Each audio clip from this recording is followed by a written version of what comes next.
اعوذ باللہ من الشیطان الرجیم بسم اللہ الرحمن الرحیم۔ معزز ناظرین، السلام علیکم ورحمۃ اللہ وبرکاتہ۔ آج ہم تحویل قبلہ کے حوالے سے گفتگو کرنے کی کوشش کریں گے۔ قرآن مجید کا دوسرا پارہ جہاں سے شروع ہوتا ہے ان آیات میں اللہ تبارک و تعالیٰ نے قبلہ کی تبدیلی کے حوالے سے ذکر کیا ہے، اور عقل مند لوگوں کا بھی ذکر کیا ہے جو آقا علیہ الصلوۃ والسلام کے اشاروں پہ اپنا سب کچھ قربان کر دیتے تھے، نماز کے اندر ہی رخ پھیر دیا، اور ان کم عقل اور بے وقوف لوگوں کا بھی ذکر کیا ہے جو پیغمبر علیہ الصلوۃ والسلام پر طرح طرح کے اعتراضات کیا کرتے تھے۔ لیکن آج کی اس گفتگو میں ہم تاریخی طور پر تحویل قبلہ کے اسباب اور قبلہ کی جو تاریخ ہے اور اس کے لغوی اور اصطلاحی معانی کے حوالے سے گفتگو کرنے کی سب سے پہلے کوشش کریں گے۔ تحویل کے لفظی معنی ہوتے ہیں تغیر، تبدل، تبدیل ہو جانا، منتقل ہو جانا، پھر جانا یا پھیر دینا، بدلنے کا عمل، کسی چیز کو کسی کے سپرد کر دینا۔ تو یہاں تحویل قبلہ سے مراد یہ ہے کہ قبلہ جو ہے وہ اس دن پھر گیا، دوسری طرف ہو گیا، تو اس کو تحویل قبلہ کہتے ہیں۔ قبلہ کا معنی سمت بھی ہوتا ہے، مرکزی نقطہ بھی ہوتا ہے، محور بھی ہوتا ہے۔ اسلامی ٹرمنالوجیز میں یا اسلامی اصطلاحات میں تحویل قبلہ سے مراد یہ ہے کہ مسلمان جس طرف رخ کر کے عبادت کیا کرتے تھے اس رخ کو تبدیل کرنے کا جو عمل ہوا اس کو تحویل قبلہ کا نام دیا گیا۔ یہ عمل ہجرت کے تقریباً 1.5 سال بعد ہوا۔ لیکن کیوں ہوا، اس کے اسباب کیا تھے، محرکات کیا تھے، اس کی وجوہات کیا تھی، اور اس کا مسلمانوں کی اجتماعی زندگی پہ اور انسانیت پہ کیا اثرات مرتب ہوئے، اور قبلہ کی حقیقت کیا ہے، قبلہ کیوں ضروری ہوتا ہے، اس سارے حوالے سے آج ہم گفتگو کرنے کی کوشش کریں گے۔ یاد رکھیے گا جو موجودہ قبلہ ہے جس کو کعبہ شریف کہتے ہیں، کعبہ شریف کی جو بنیاد ہے یہ حضرت آدم علیہ السلام نے رکھی، یعنی حضرت آدم علیہ السلام نے اس کی تعمیر کی۔ مسلمانوں کا جو پہلا قبلہ اول ہے وہ بھی یہی بیت اللہ شریف تھا، یہ اللہ کا گھر آدم علیہ السلام نے بنایا۔ پھر اس کی دوسری تعمیر نوح علیہ السلام نے کی، پھر اس کی تیسری تعمیر حضرت ابراہیم علیہ السلام اور حضرت اسماعیل علیہ السلام نے فرمائی، اور پھر آقا دو جہاں صلی اللہ علیہ وآلہ وسلم کے دور میں بھی اس کی تعمیر ہوئی، جس میں آقا علیہ الصلوۃ والسلام نے حجر اسود اپنے مبارک ہاتھوں سے نصب فرمایا۔ تو وقتاً فوقتاً اس کی تعمیر ہوتی رہی، لیکن مسلمانوں کی یہ مرکزی نقطہ تھا، مرکزی عبادت گاہ تھی۔ اب جو القدس شریف ہے، بیت المقدس ہے، جس کو مسلمان اب قبلہ اول کہتے ہیں، حقیقت میں قبلہ اول یہ والا تھا جو بیت اللہ شریف ہے، پھر وہ قبلہ دوم ہوا، اور پھر مسلمان قبلہ اول کی طرف رخ کر کے نماز پڑھنا شروع ہو گئے۔ تو بیت المقدس کے قبلہ ہونے کی حقیقت کیا ہے یا اس کی تاریخ کیا ہے، تو اس کے حوالے سے مختلف روایات پائی جاتی ہیں۔ ایک روایت کے مطابق حضرت ابراہیم علیہ السلام کے 2 بیٹے حضرت اسحاق علیہ السلام اور حضرت اسماعیل علیہ السلام، اسماعیل علیہ السلام کو حضرت ابراہیم علیہ السلام نے مکہ کے اندر یہ اللہ کا گھر خود اپنے ہاتھوں سے تعمیر کیا، اور اسماعیل علیہ السلام یہاں بیٹھ کر لوگوں کو توحید کی تبلیغ کیا کرتے تھے۔ کعبہ شریف جو ہے یہ مسکن بنا اسماعیل علیہ السلام کا اور ان کی اولاد کا اور ان کی نسل کا، اور القدس شریف جو ہے، بیت المقدس جو ہے، یہ حضرت ابراہیم علیہ السلام نے اپنے صاحبزادے حضرت اسحاق علیہ السلام کے لیے وہاں مسجد تعمیر کی، اور وہ بھی ایک اسلامی مرکز بنا، اور وہاں پہ انبیاء علیہ الصلوۃ والسلام اس کے بعد جتنے آئے وہ توحید کی تبلیغ کرتے رہے۔ موجودہ فلسطین کے اندر اب بھی ایک بستی ہے جس کو بستی الخلیل کہا جاتا ہے، اور بعض مورخین کے نزدیک حضرت ابراہیم علیہ السلام کا جو مزار ہے اسی بستی کے اندر آج بھی موجود ہے۔ لیکن اسلامی تاریخ میں جو قبلے کی سمت کا تعین ہے یہ معلوم ہوتا ہے کہ حضرت موسیٰ علیہ السلام نے بیت المقدس کی طرف رخ کر کے نماز پڑھنے کا حکم دیا، اور موسوی شریعت میں جو قبلہ ٹھہرا وہ بیت المقدس تھا، القدس شریف تھا، یعنی جس کو موجودہ بیت المقدس کہتے ہیں، فلسطین کے اندر مسجد اقصی جو موجود ہے۔ حضور نبی کریم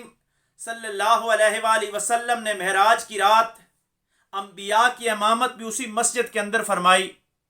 گویا کہ یہاں یہ بات ثابت ہوتی ہے کہ بہت سارے انبیاء کا جو مرکز اور محور تھا وہ القدس شریف تھا، مسجد اقصی ہی تھی۔ یہودی اور عیسائیوں کا جو قبلہ ہے، ایک شرقی، جو القدس شریف کی شرقی دیوار ہے، شرقی حصہ ہے، مشرق کی طرف ہے، ایک گروہ یہودی اس طرف رخ کر کے نماز پڑھتے ہیں، اور ایک مغربی طرف ہے جو عیسائی ہیں، عیسیٰ علیہ السلام کے جو فالور ہیں، وہ اس کے مغربی حصے کو اپنا قبلہ سمجھتے ہیں۔ یعنی یہودیوں اور عیسائیوں دونوں کا قبلہ جو ہے القدس شریف ہے، القدس شریف کی طرف ہی ہے، لیکن رخ مختلف ہیں۔ ایک اگر مشرق کی طرف رخ کرتا ہے تو دوسرا مغرب کی طرف رخ کرتا ہے، تو ان کا آپس میں اختلاف پایا جاتا تھا وہاں پہ۔ اسلام جو فائنل ورژن ہے ہدایت کا انسانیت کے لیے، اور انسانیت کی ہر لحاظ سے اللہ تبارک و تعالیٰ نے اس کی تطہیر کے لیے، باطنی اور مادی طور پہ اس کے استحکام کے لیے، ہر لحاظ سے جو اقدامات اللہ تبارک و تعالیٰ نے اس کے لیے کیے، یا اس کے لیے جو احکامات ٹھہرے، تو وہ اس کے سپریم ہونے کی وجہ سے تھے۔ امتن وسطہ کا لفظ استعمال ہوا کہ تم درمیانی امت ہو۔ ایک تو اعتدال والی امت ہے کہ تم انتہا پسند نہیں ہو،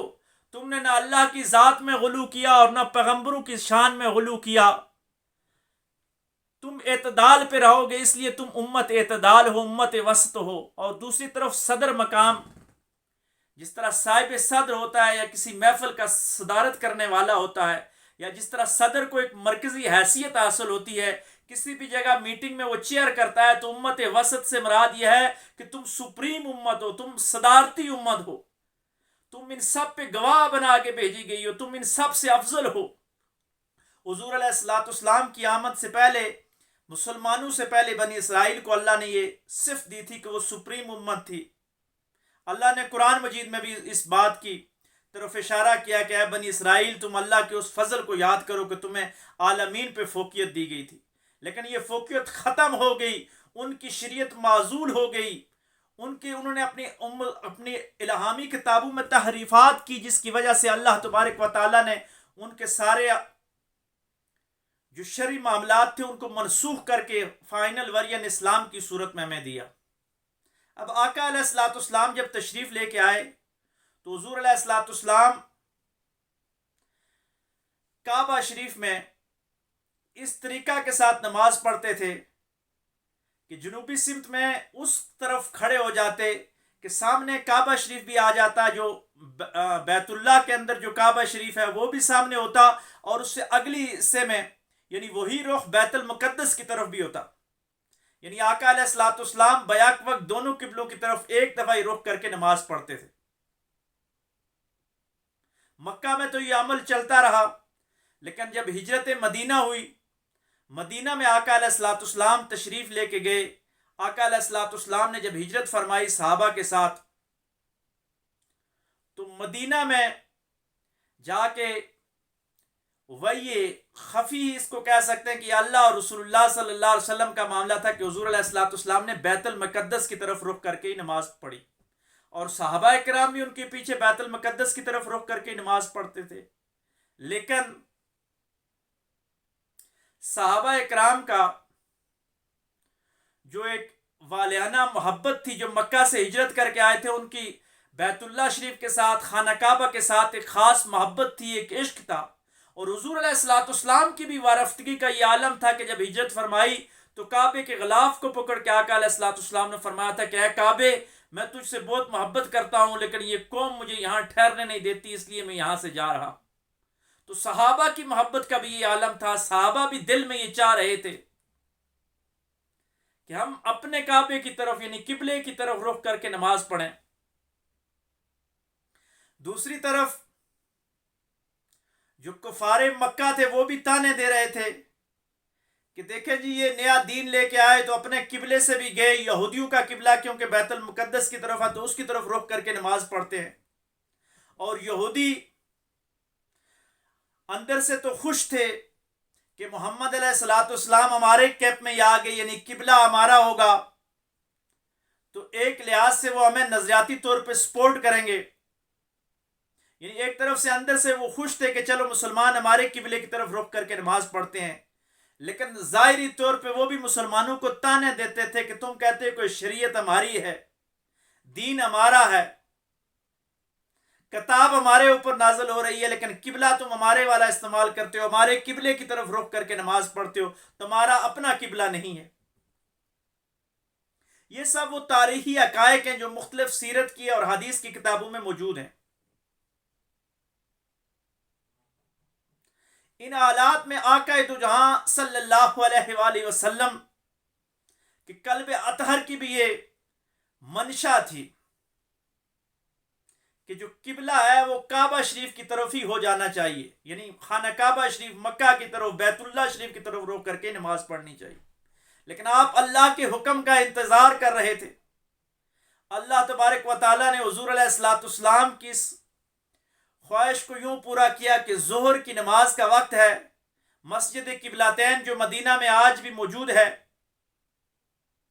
وہاں پہ آقا دو جہاں صلی اللہ علیہ وآلہ وسلم ظہر کی نماز جماعت کے ساتھ پڑھا رہے ہیں۔ 2 رکعتیں نماز ہو چکی کہ اللہ تبارک و تعالیٰ کی طرف سے وحی آ گئی، قد نارا والی جو آیات ہیں دوسرے پارے میں، جہاں سے شروع ہوتا ہے وہاں سے یہ آیات آگے شروع ہوتی ہیں۔ پہلے رکوع دوسرے پارے کا پہلا رکوع پڑھ لیا جائے تو اس کا ترجمہ اور اس کی تفسیر پڑھی جائے تو اس میں یہ ساری بات موجود ہے۔ ظہر کی 2 رکعتیں آقا علیہ الصلوۃ والسلام نے بیت المقدس کی طرف رخ کر کے پڑھی، اور پھر آقا علیہ الصلوۃ والسلام کو جب وحی آ گئی تو نماز کے عالم میں ہی آقا علیہ الصلوۃ والسلام نے اپنا رخ بیت اللہ شریف کی طرف کر لیا۔ اب دیکھیے گا محبت، ڈسپلن اور عاشقوں کی نماز کا کیا عالم ہے کہ آگے حضور نبی کریم صلی اللہ علیہ وآلہ وسلم مصلی امامت پہ تشریف فرما ہے، ان کے پیچھے مرد صحابہ اکرام کی جماعت ہے اور ان کے پیچھے خواتین صحابیات کی جماعت ہے، یعنی پہلے حضور علیہ الصلوۃ والسلام مصلی امامت پر پہلی صف میں مرد حضرات اور اس کے پیچھے خواتین، اس ترتیب کے ساتھ کھڑے ہیں۔ اب بیت المقدس مثال دے کے سمجھاتا ہوں کہ اگر اس طرف ہے تو وہاں سے کعبہ بالکل الٹی اس سائڈ پہ بنتا ہے۔ حضور نبی کریم صلی اللہ علیہ وآلہ وسلم نے حالت نماز میں ہی وہاں سے رخ یوں پھیرا، آقا علیہ الصلوۃ والسلام کے پیچھے صحابہ نے بھی رخ پھیرا اور صحابہ کے پیچھے صحابیات نے بھی رخ پھیرا، اور آقا علیہ الصلوۃ والسلام اس طرف رخ کر کے کھڑے ہو گئے۔ اب ان کے پیچھے صحابہ مرد حضرات آگے اور پیچھے عورتیں آگئی، اور نماز کا تسلسل جاری ہے، نماز ہو رہی ہے، نماز منقطع نہیں ہوئی، نماز ٹوٹی نہیں۔ 2 رکعتیں بیت المقدس کی طرف القدس شریف کی طرف رخ کر کے پڑھی گئی اور دوسری 2 رکعتیں خانہ کعبہ شریف کی طرف رخ کر کے پڑھی گئی۔ نماز کے بعد آقا علیہ الصلوۃ والسلام نے صحابہ کو فرمایا کہ مجھ پہ وحی آ گئی کہ آج قبلہ چینج ہو گیا، مسلمانوں کا بیت اللہ شریف کی طرف رخ کر کے نماز پڑھیں گے۔ لیکن آپ نبوی تربیت کا اندازہ لگائیے اور صحابہ کی اس محبت کا اور اس عشق کا اندازہ لگائیے اور اس ڈسپلن کا اندازہ لگائیے کہ آقا علیہ الصلوۃ والسلام نے کیا تربیت کی تھی صحابہ اکرام کی کہ نماز کے اندر کوئی بات چیت نہیں ہوتی، صحابہ تو پیچھے نماز پڑھ رہے ہیں۔ اب قربان جائیے، پیغمبر کے لیے کچھ معاملات خاص ہوتے ہیں اور حضور علیہ الصلوۃ والسلام تو پیغمبروں کے سردار ہیں۔ آقا علیہ الصلوۃ والسلام نماز پڑھ رہے ہیں، نماز کے اندر وحی آتی ہے، آپ وہاں سے رخ پھیر لیتے ہیں، صحابہ بھی پیچھے رخ پھیر لیتے ہیں۔ ایسا ڈسپلن یہ صرف مسلمان ہی پیش کر سکتے ہیں۔ ایک فرانسیسی سیاح مصر میں الازہر یونیورسٹی میں آیا اور الازہر یونیورسٹی کی جو مرکزی مسجد ہے اس کے مینار کے اوپر کھڑا ہو کر وہ ویو دیکھ رہا تھا، نظارہ دیکھ رہا تھا کہ اچانک نیچے عصر کی نماز کا وقت ہو گیا اور جماعت ہو گئی۔ وہ دیکھتا ہے کہ مسلمان آگے کھڑے ہیں، امام کھڑا ہے اور جماعت کروا رہا ہے، اور پیچھے سینکڑوں کے حساب سے لوگ ہیں، امام کے کاشن کے ساتھ ہاتھ اوپر کرتے ہیں، ہاتھ نیچے کرتے ہیں، رکوع میں جاتے ہیں، سجدے میں جاتے ہیں، جب اس نے اوپر سے یہ نظارہ دیکھا تو اتنی ڈسپلن چیز دیکھ کر وہ بے ساختہ پکار اٹھا کہ اشہد ان لا الہ الا اللہ وحدہ لا شریک لہ واشہد ان محمدًا عبدہ ورسولہ، کہ یقیناً اسلام سچا مذہب ہے جو اتنا ڈسپلن مذہب ہے۔ لیکن اگر آج کے مسلمان کو دیکھ کے فرانسیسی سیاہ مسلمان ہو جاتا ہے تو میرے آقا علیہ الصلوۃ والسلام کے اس ڈسپلن کا کیا عالم ہوگا کہ نماز کے اندر ہی رخ بالکل اپوزٹ ہو گیا، تمام صحابہ یوں گھوم گئے۔ نماز کے بعد پھر آقا علیہ الصلوۃ والسلام نے بتایا کہ قبلہ تبدیل ہو گیا ہے۔ یہاں پہ کچھ مسائل سمجھ آتے ہیں کہ دیکھیں صحابہ اکرام حضور علیہ الصلوۃ والسلام کی اتباع کیا کرتے تھے، ان کو معلوم تھا کہ حضور علیہ الصلوۃ والسلام جو دے دیں وہ شریعت ہے، اور جس سے منع کریں وہ شریعت نہیں ہے، وہ شریعت سے چیز خارج ہو جاتی ہے۔ یعنی بس محمد علیہ الصلوۃ والسلام کی آنکھیں بند کر کے تقلید کرنا ہی اسلام ہے اور شریعت ہے۔ جو بندہ اپنی عقل اور اپنی لاجک استعمال کرتا ہے ایمان بالغیب پر، غیب ظاہر ہونے پہ ایمان لانے کے بعد اپنی عقل استعمال کرنے کی ہر جگہ اللہ نے حکم دیا ہے کہ آپ اپنا عقل استعمال کرو، لاجک استعمال کرو، لیکن ان معاملات میں جو غیب کے معاملات ہیں، جو اللہ اور رسول صلی اللہ علیہ وآلہ وسلم کے واضح قرآنی احکامات ہیں، ان پہ سوال کرنا انسان کی عقل میں نہیں ہے۔ اگر کوئی انسان سوال کرتا ہے تو وہ عقل کا پجاری ہے، اللہ اور اس کے رسول کی پوجا نہیں، اللہ کی پوجا نہیں کر رہا، اللہ کی عبادت نہیں کر رہا۔ صحابہ نے ہمیں یہ درس دیا ہے کہ صرف اور صرف اللہ اور اس کے رسول صلی اللہ علیہ وآلہ وسلم کی پیروی کرنی چاہیے۔ اب جب قبلہ تبدیل ہو گیا تو پھر ایک کوہرام مچ گیا۔ اب تو بظاہر جب ہم اتنے عرصے کے بعد پڑھتے ہیں تو ہم اس کو نارمل واقعہ لیتے ہیں، لیکن حقیقت میں ایک بڑا واقعہ ہوا، بڑا کوہرام مچ گیا۔ یہودیوں کو پھر پیٹ میں مروڑ پڑی، تکلیف ہوئی کہ ہمارا قبلہ تو گیا، ہماری سرداری تو گئی، یہ ایک الگ قبلہ بھی ان کا ہو گیا، اب تو یہ آخری امت بن گئی ہے، سپریم امت کی طرف لیے لوگ جا رہے ہیں، کتاب ان کی اپنی، نبی ان کا اپنا، رسول اپنا، کتاب اپنی، نظام اپنا۔ یہودیوں نے پھر کیا کیسا دین ہے جو 18 مہینے یا 16 مہینے ایک قبلے کی طرف رخ کر کے نماز پڑھتے تھے اور اب دوسرے قبلے کی طرف رخ کر کے نماز پڑھتے ہیں؟ تو اللہ نے فرمایا کل للہ المشرق والمغرب، مشرق اور مغرب سب اللہ کے ہیں، جس جہت کی طرف بھی رخ کر کے نماز پڑھو گے وہ اللہ ہی کا ہی ہے۔ یاد رکھنا اسلام کسی جہت کا پابند نہیں ہے، کسی سمت کا پابند نہیں ہے۔ مسلمان اگر قبلے کی طرف رخ کر کے بھی نماز پڑھتا ہے تو وہ سجدہ صرف اللہ کو کرتا ہے، یہ صرف ایک ڈسپلن کے طور پہ، ایک استہارے کے طور پہ اللہ کا حکم ہے، اس لیے اس طرف رخ کر کے نماز پڑھتا ہے۔ دوسری طرف کو للہ المشرق والمغرب سے یہ احکام بھی فقہاء کرام نے لیا کہ کوئی کشتی پہ ہے، جہاز پہ ہے، سواری پہ ہے، اس کی سمت کا تعین نہیں ہے، نماز کا وقت آ گیا تو جس رخ پہ بھی ہے وہ نماز پڑھ لے، اسی رخ پہ اللہ کہتا ہے نماز قبول ہو جاتی ہے۔ کل للہ المشرق والمغرب۔ اگر کوئی جہاد میں ہے، کسی اسلام کے دشمن کا پیچھا کر رہا ہے اور اس کے پاس اتنا وقت نہیں ہے کہ اپنی سمت معلوم کر سکے تو وہ جس رخ پہ ہے ادھر ہی سجدہ کر لے، اس کی نماز ہو جائے گی۔ یہودیوں کو تحویل قبلہ کی وجہ سے بڑی تکلیف ہوئی اور انہوں نے بڑا پروپیگنڈا کیا، اور ادھر سے مشرکین مکہ جو کفار مکہ تھے انہوں نے بھی یہ کہنا شروع کر دیا کہ 18 مہینے ایک طرف رخ کر کے نماز پڑھی، اب ادھر رخ کر کے نماز پڑھ رہے ہیں۔ تو اللہ نے واضح کہہ دیا کہ یہ اللہ کا حکم ہے، نماز اللہ کی۔ صحابہ اکرام کو بھی کچھ بشری تقاضوں کے مطابق جو سادہ لوگ مسلمان تھے ان کے دلوں میں بھی یہ بات آئی کہ ہم نے جو 18 مہینے بیت المقدس کی طرف رخ کر کے نمازیں پڑھی ہیں، القدس شریف کی طرف رخ کر کے نماز پڑھی ہے، تو اس نماز کا کیا ہوگا؟ کیا ہماری وہ نمازیں قبول ہوگی؟ تو آقا علیہ الصلوۃ والسلام نے فرمایا کہ آپ کی وہ نمازیں قبول ہیں، کیونکہ نماز تو ہے ہی اللہ اور اس کے رسول صلی اللہ علیہ وآلہ وسلم کے احکامات کی پیروی کرنا۔ جدھر رسول پھرے ادھر صحابہ بھی پھر گئے، اور وہی دین ہے۔ لیکن اس ساری سٹوری کے اندر جو مرکزی حیثیت معلوم ہوتی ہے وہ یہ ہے کہ صحابہ اکرام کا جو عمل، جو نماز کے اندر عمل تھا، وہ ہمیں یہ سکھاتا ہے کہ لوگوں جس رخ کی طرف بھی حضور علیہ الصلوۃ والسلام منہ پھیر لیں یا جو عمل آقا علیہ الصلوۃ والسلام کر دیں، ہمیں اس پہ من و عن اس کو تسلیم کر لینا چاہیے اور اسی پہ ہی کوئی سوال نہیں کرنا چاہیے، کیونکہ اللہ اور اس کے رسول صلی اللہ علیہ وآلہ وسلم کا جو فیصلہ ہے وہ فائنل ہوتا ہے۔ اب مدینے میں 2 مسجد قبلتین تھی، ایک اور مسجد بھی تھی جس میں الگ سے صحابہ اکرام نماز پڑھ رہے تھے. بعض روایات میں آتا ہے کہ وہ اگلے دن فجر کی نماز پڑھ رہے تھے یا ظہر کی نماز پڑھ رہے تھے, تو وہاں سے ایک اور صحابی کا گزر ہوا. کمیونیکیشن کا سسٹم اتنا اس وقت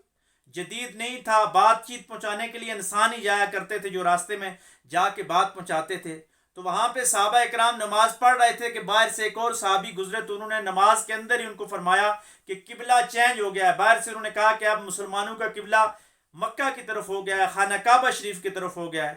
تو انہوں نے بھی وہاں سے ہی نماز کا رخ اپنا کعبے کی طرف موڑ لیا اور باقی نماز وہاں پہ مکمل کی. کچھ اسلامی مفکرین کے نزدیک یہ بات ہے کہ حضور علیہ الصلوۃ والسلام ایک صحابی کے گھر نماز پڑھا رہے تھے تو وہاں پہ قبلہ کی تبدیلی کا حکم ہوا. اور کچھ علماء مفکرین اسلام کے نزدیک یہ اعلان پہلے ہو گیا, حضور علیہ الصلوۃ والسلام کو پہلے وحی آ گئی اور پھر حضور علیہ الصلوۃ والسلام نے نماز پڑھائی. لیکن جو مضبوط روایات ہیں, جو مستند دلائل ہیں, جو اہل سنت کا عقیدہ, وہ یہی عقیدہ ہے کہ آقا علیہ الصلوۃ والسلام خود ظہر کی نماز پڑھا رہے تھے. شعبان کا مہینہ تھا, 15 شعبان, 16 یا 17, ان تینوں میں سے کوئی ایک تاریخ تھی جس میں یہ آیات نازل ہوتی ہیں. ظہر کا وقت ہے, حضور علیہ الصلوۃ والسلام القدس شریف کی طرف رخ کر کے نماز پڑھ رہے تھے کہ یہ آیات نازل ہوئی, اور آقا علیہ الصلوۃ والسلام نے نماز کے اندر ہی رخ اپنا پلٹا اور کعبے کی طرف ہو گئے, اور ان کے پیچھے صحابہ اکرام اور صحابیات بھی کعبے کی طرف ہو گئے. یہ عمل اس طرح مکمل ہوا اور مسلمانوں کا جو مرکز ہے, جو قبلہ ہے, وہ بیت اللہ شریف ٹھہرا. صوفیاء اکرام نے اس میں ایک عجیب نکتہ بھی نکالا ہے کہ مسلمانوں کو پھر سے قبلہ خانہ کعبہ شریف کیوں متعین کیا گیا. تو آپ نے فرمایا کیونکہ ابراہیم علیہ السلام کے ہاتھوں سے بنا, اسماعیل علیہ السلام, پھر آقا علیہ الصلوۃ والسلام نے خود یہاں حجر اسود کو نصب کیا, تو اس لیے اللہ تبارک و تعالیٰ نے اس امت کو اعزاز عطا فرمایا کہ جو آدم علیہ السلام کا قبلہ تھا وہی امت محمدی کا بھی قبلہ ٹھہرا, اور بیت المقدس جو قبلہ ہے وہ منسوخ ہو گیا, اور اب ازل تک دین ابراہیم کے ماننے والوں کا, مسلمانوں کے ماننے والوں کا, اسلام کے ماننے والوں کا, توحید اور رسالت کے پیروکاروں کا مرکز و جو محور ہے وہ بیت اللہ شریف ہے, وہی قبلہ ہے. اب یہی مسلمانوں کا مرکز ہے, اور اسی مرکز کی طرف, اسی محور کی طرف رخ کر کے ہمیں نماز پڑھنی ہوگی. صرف نہ نماز پڑھنی ہوگی بلکہ ہر قسم کا مرکز اس کو بنانا ہوگا, اور وہاں سے پوری دنیا میں اصلاحات لانے کی کوشش کرنی ہوگی. کچھ لوگ یہ سوال کرتے ہیں, بعض مستشرقین نے بھی یہ سوال اٹھایا کہ اگر جس وقت آقا علیہ الصلوۃ والسلام نے کعبے کی طرف رخ موڑا, بیت اللہ شریف کی طرف رخ موڑا, اس وقت آپ تو مدینہ میں تھے, ابھی مکہ فتح نہیں ہوا تھا, 360 بت کعبے کے اندر پڑے ہوئے تھے, تو ان بتوں کی موجودگی میں آقا علیہ الصلوۃ والسلام نے اس طرف کیوں رخ پھیرا, حالانکہ اسلام تو بتوں کو توڑنے کا حکم دیتا ہے. تو مسئلہ یہ ہے کہ بتوں کو مسلمان سجدہ نہیں کر رہے تھے, مسلمان تو اس رخ کی طرف سجدہ کر رہے تھے. اللہ نے صاف فرما دیا کہ مشرق و مغرب اللہ ہی کا ہے, رخ کا اسلام محتاج نہیں ہے, وہ تو صرف ایک ڈسپلن کی طور پہ تھا. اور دوسری بات یہ ہے کہ اگر آپ کے گھر پہ کوئی آدمی قبضہ کر لے تو گھر تو آپ کا ہی ہوتا ہے, آپ قبضہ کسی وقت بھی جا کے واگزار کروا لیں گے. غیر قانونی طور پہ جو قابض ہوتا ہے اس کی وجہ سے کوئی اپنی ملکیت کو چھوڑ نہیں دیتا. یہ کعبہ ہے تو مسلمانوں کا ہی تھا, بیت اللہ شریف مسلمانوں کا ہی تھا. مشرکین مکہ اور کفار مکہ نے غیر قانونی طور پر شیطان کی پیروی کرتے ہوئے, اپنے نفس کی پیروی کرتے ہوئے اور شرک کے راستے میں چلتے ہوئے وہاں کے بتوں کو رکھا تھا. لیکن جب اسلام غالب آیا, مکہ فتح ہوا, تو آقا علیہ الصلوۃ والسلام نے سب بتوں کو وہاں سے گرا دیا, کعبے کی چھت سے بھی بتوں کو گرا دیا. بتوں سے گرا کر ایک خدا کے آگے ساری انسانیت کو جھکنے پہ مجبور کر دیا. آج بھی اسلام کا یہی مدعا ہے کہ بتوں کو چھوڑ دیجئے, صرف اللہ کے آگے سجدہ کیجئے اور رسول اللہ صلی اللہ علیہ وآلہ وسلم کی پیروی کیجئے, اسی میں انسانیت کی فلاح ہے. یہ مضمون تھوڑا لمبا ہو گیا, اس کی تفصیل کے ساتھ بات کرنی پڑی, لیکن اس حوالے کے ساتھ اگر کسی قسم کا بھی کوئی کوسچن ہو, کسی کے ذہن میں کوئی سوال آ رہا ہو, تو وہ کمنٹ پہ, فون پہ, SMS کے ذریعے ضرور رابطہ کر کے سوال پوچھ سکتا ہے. انشاءاللہ العزیز اس کو مستند حوالوں کے ساتھ جواب دیا جائے گا. اللہ تبارک و تعالی خیر کے کاموں کو آگے پھیلانے کی توفیق عطا فرمائے۔ وآخر دعوانا ان الحمد للہ رب العالمین۔